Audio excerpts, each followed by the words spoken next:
Yo guys, what's up? It's me again, Chris Carlos Samoga of Team CKS Biman. So, andito naman tayo sa makalat nating shop. And sa araw na to, may gagawin tayong smash na naka 57mm. Then, naka headworks na siya. So, tanging gagawin lang natin ay i-re-headworks natin siya and recompression, retiming, lahat. Kasi, may problema siya. So, sinabi nung may-ari, nag-iingay siya, which is maingay naman talaga. May parang lumalagutok na tunog dun sa engine. So, na-discover namin na iba pala yung cause. Akala ko din connecting rod. Pero may side play na talaga yung connecting rod niya. And makikita mo rin sa piston na medyo may tama rin siya konti. Pero si sir, medyo low budget pa siya. So, yung tunog na muna iwawala natin. And yung headworks natin siya. So, pasensya na kayo kasi hindi ito memoryado. So, eto na siya. So, eto na. Medyo makalat yung gawa natin ngayon kasi wala lang, makalat lang. Ganun talaga kami.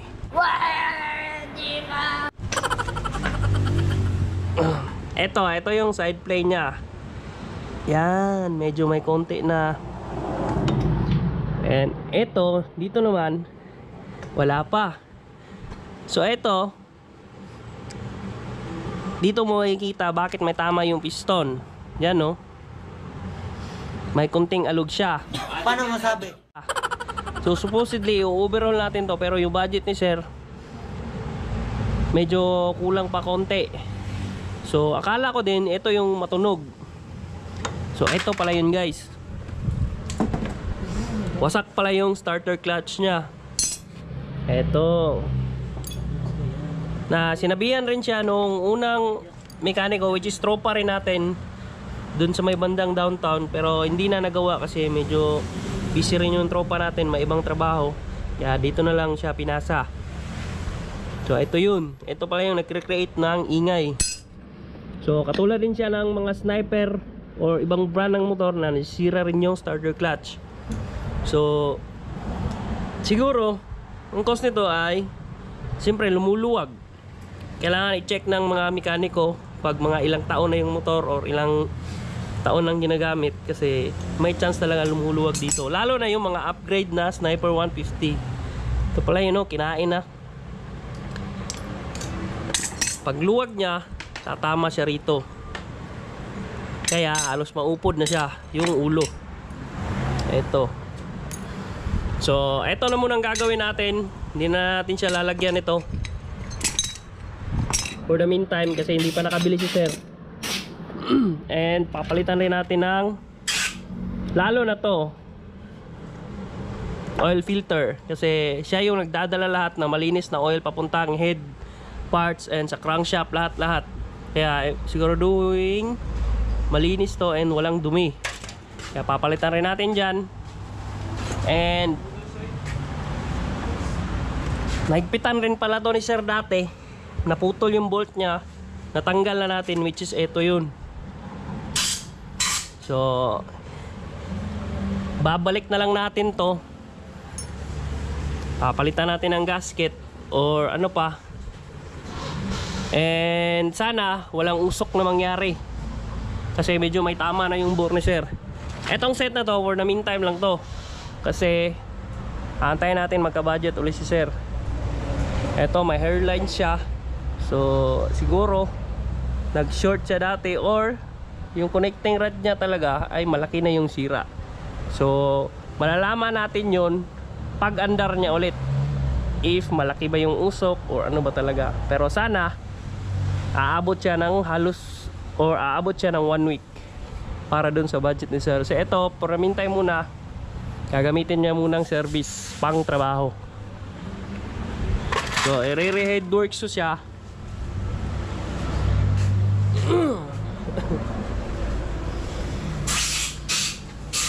Ito yung port niya. Na-port na siya. Pero hindi siya ganoon kalakihan.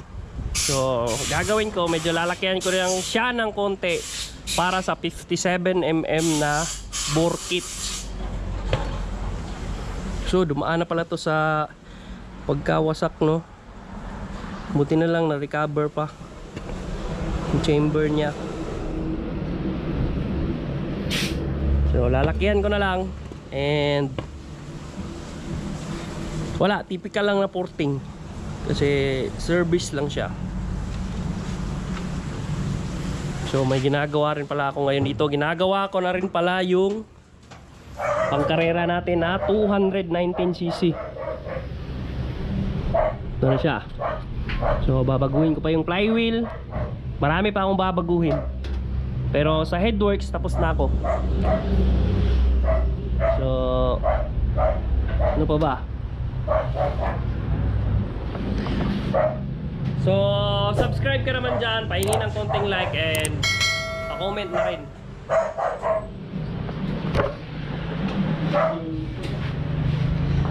So medyo naapektuhan yung customers natin, no? Medyo bumagal yung takbo ng ekonomiya dito sa shop natin kasi MECQ dito sa Davao. So bawal lumabas, stay muna kayo sa house.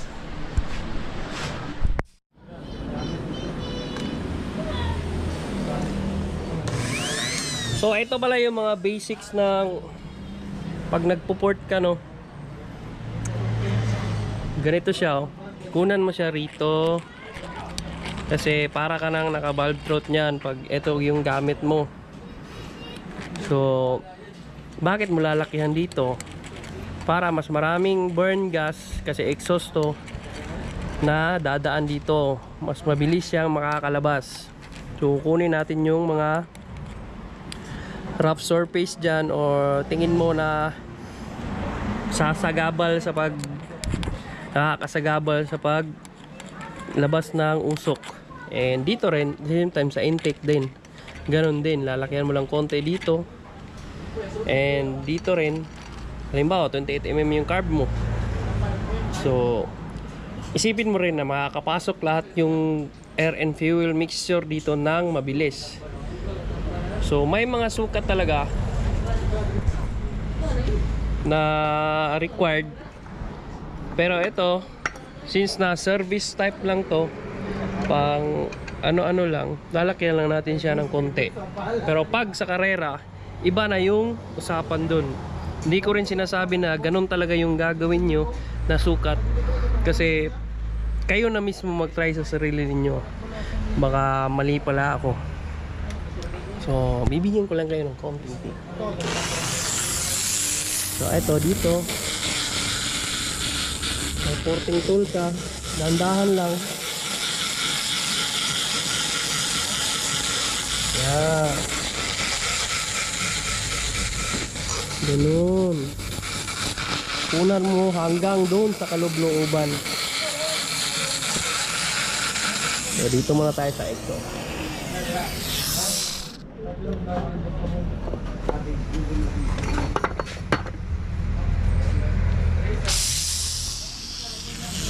Yan, oh. Punan mo dyan. Yan.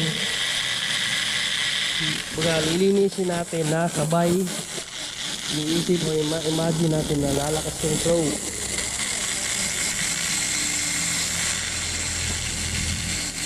Ito yung sa mga mga beginners na pang port o mga porting style na mga pang beginners lang.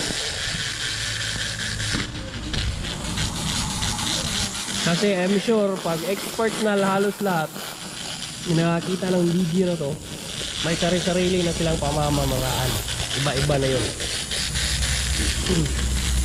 So ito, dun pa lang sa mga walang ka-ide-ideya. Yan mo lang siya.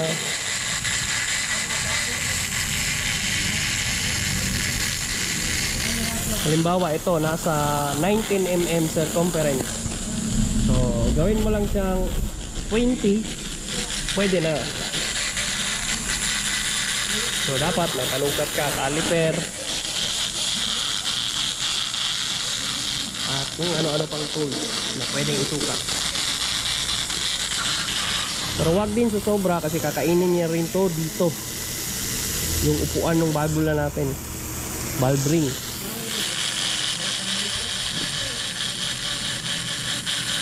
So yan lang yung basic.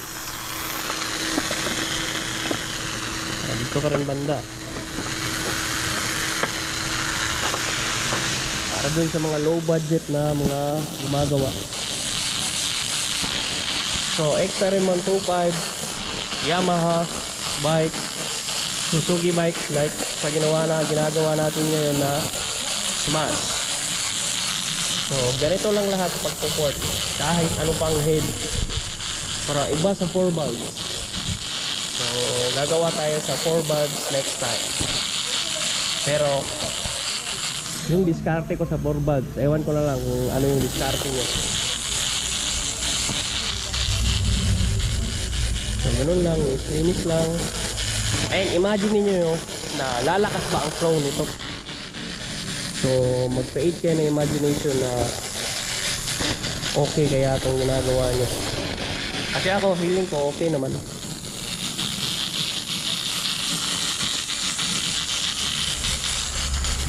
Tensya na kayo, medyo madilim.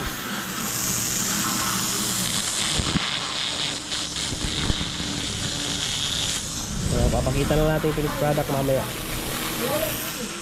So ito na pala yung head natin. Ayan na yung valves. And ayan na yun, nilinis ko lang.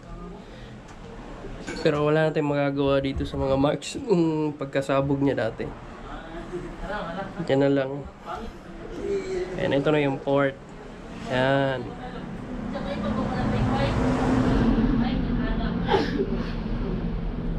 Exhaust. Yan. So okay na yan. And testing na natin to, kabit.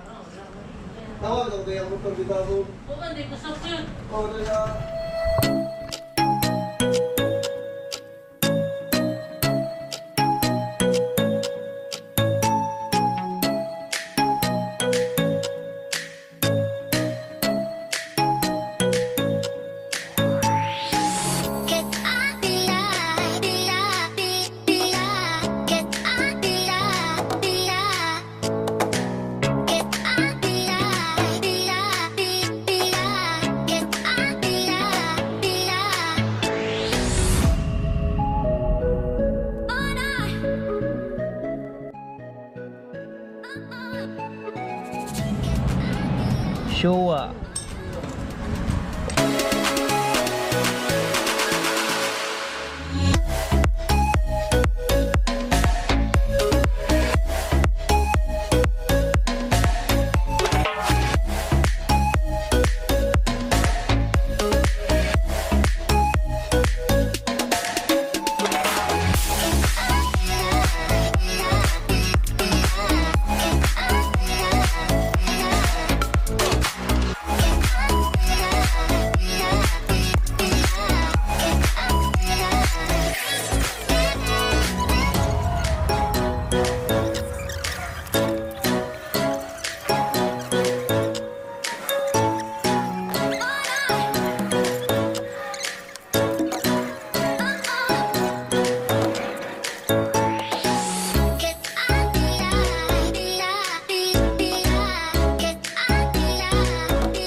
So ito na, papaandarin na natin.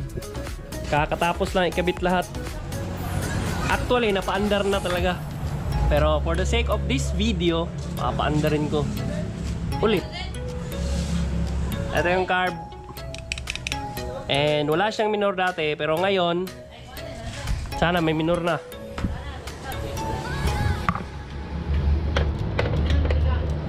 And wala na siyang starter do.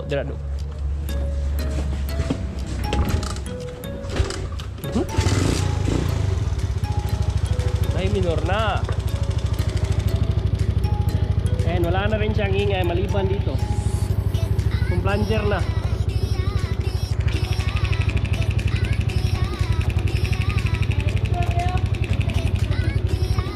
And stock CDI pala si sir.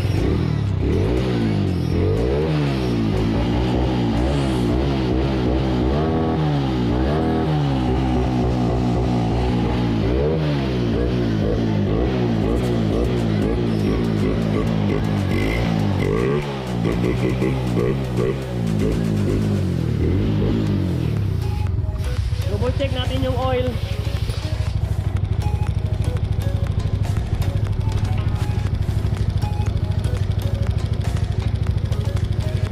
Ayun.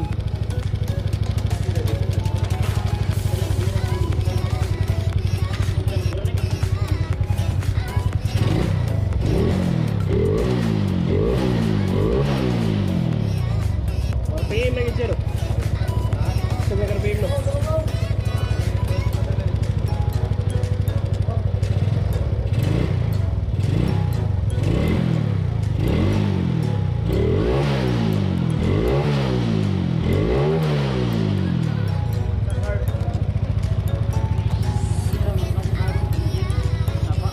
So, road test natin siya ngayon.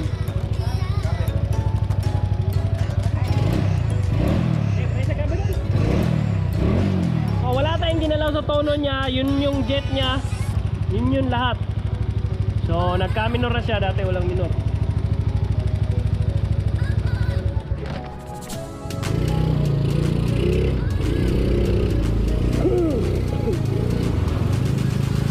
So dahil wala si Nico, ako muna mag-road test. So stock CDI tayo mga papa. And wala tayong speedometer.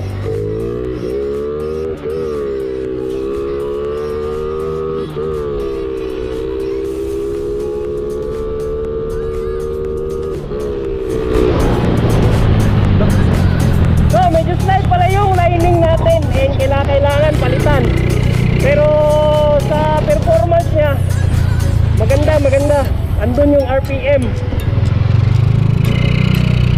So kailangan natin palitan yung lining sa shock spring.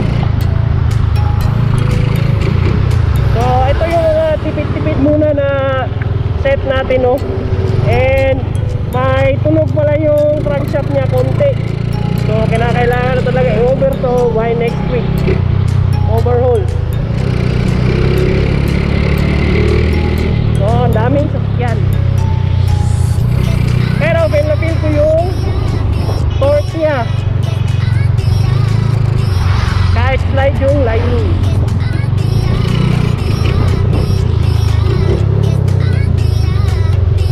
And wala siyang preno.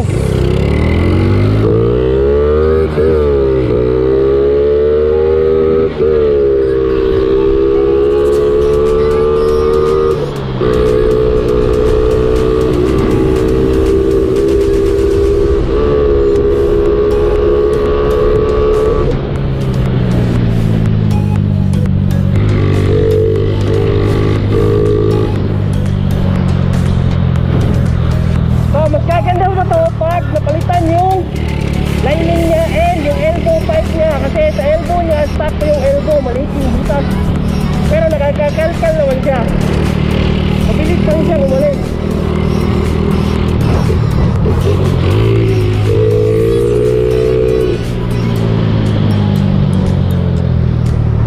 So try natin dito sa akyatan.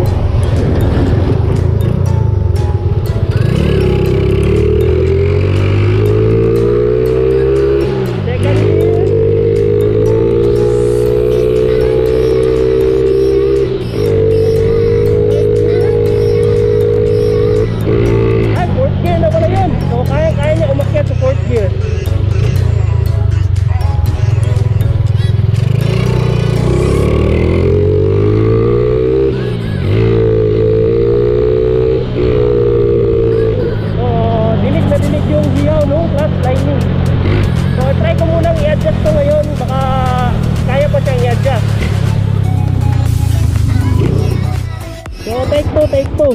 na-adjust yung lining and nagpagas kami. Tignan natin eh.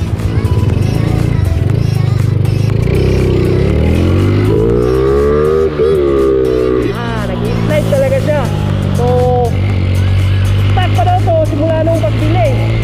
So, pag-ibilan na lang natin kay sir.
So nangangailangan siya siguro pag malayuan yung biyahe 1534 or 1432.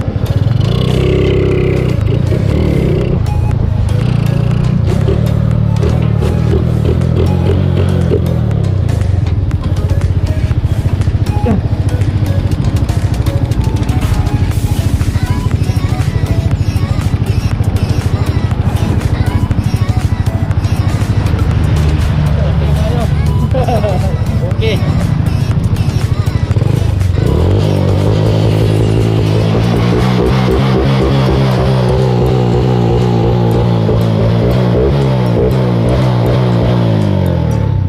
So yun na muna guys sa ngayon guys, kasi medyo busy pa tayo and marami pa tayong gagawin. Yung Mio later na kasi bumili kami ng bagong injector para mas dumagdag sa gas consumption niya kasi kulang na kulang yung injector natin. Shoutout sa lahat.